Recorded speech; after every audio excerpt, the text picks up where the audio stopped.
On the Trail is sponsored by Subaru, working together with the national parks to help them reach zero landfill.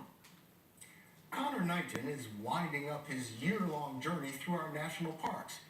He's returned with a backpack full of picture postcards, along with some thoughts. I knew Yellowstone would be cold in the winter. Just how cold was a bit of a surprise. It was negative 34 degrees when I was there 2 weeks ago.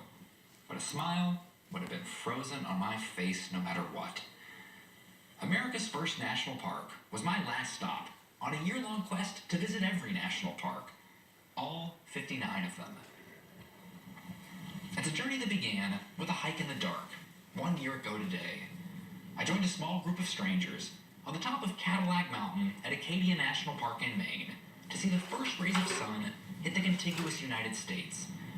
I wanted to get a head start on 2016, the 100th anniversary of the National Park Service. I knew I had a lot of ground to cover.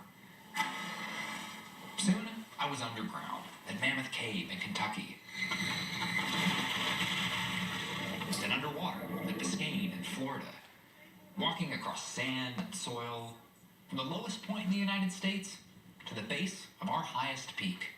The 59 national parks are spread out all across the country, and for most of the trip, I drove.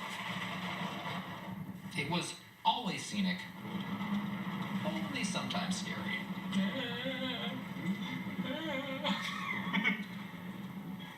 When I did hop onto a plane, the change in landscape was even more dramatic.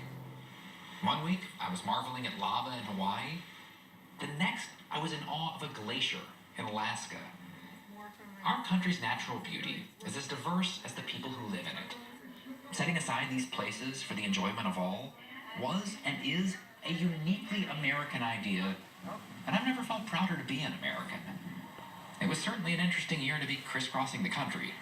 I spent plenty of time in red states and blue states. I saw a 1,500-foot-high wall that already exists on the Mexican border. I watched a debate in my hotel in American Samoa where the people I met can't even vote for the American president. Much has been made about how divided we are as a country. But you don't really feel that in the national parks.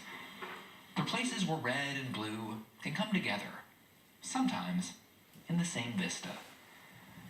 Naturalist John Muir once wrote, "Everybody needs beauty as well as bread. Places to play in and pray in, where nature may heal and give strength to body and soul." We may need that now more than ever. Fortunately, there's no shortage of cathedrals. You'll continue to see stories from the parks on this broadcast, but I encourage you to go out and see one for yourself this year. I've spent the last few days reflecting on the places, people, This is Cupcake. and puppies I've experienced along the way in 2016. I spent last night at Point Reyes National Seashore in California. On December 31st, it's where the sun sets last in the lower 48. I wanted to have the longest year possible because I have loved every second of it. Happy New Year and happy trails.